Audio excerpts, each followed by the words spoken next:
Paul Pogba must be casualty of Man United fallout, he's now a needless distraction. Paul Pogba should be the first casualty of any fallout at Manchester United. I'm a big fan of him as player, but I said when he came in that everything always has to be about him. The colored hair, all the other distractions, are the last thing you need when things aren't going well. He's a magnet for publicity, and he's just too highly visible all the time. It's always about him, and that very quickly becomes a distraction you could well do without.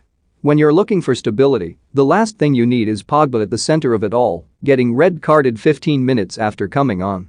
Across the city, Pep Guardiola must have been shaking his head at what was going on. Just look at his star players. They've got the likes of Kevin De Bruyne, who no one knows anything about outside of what he can do with a football. No one knows where he lives or what he does away from playing.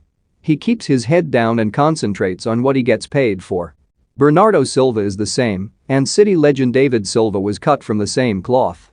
If Manchester United are serious about changing things, then the first item on the agenda should be to sell Pogba to PSG, Real Madrid, or whoever will have him. Is Paul Pogba the main problem at Man United?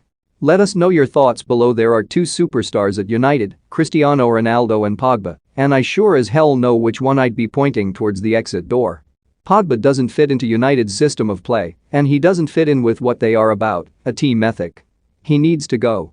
Arsenal had an excellent win over Villa, but the way it was greeted, you'd have thought they had won the Champions League and were top of the table. Mikel Arteta has been getting the kind of results he so desperately needed in recent weeks. The victory over Villa took their unbeaten stretch to 6, but even so, I just can't see them finishing in the Champions League positions despite all the fuss. To be honest, I can't see that happening in the next 2 or 3 seasons, and there's the problem.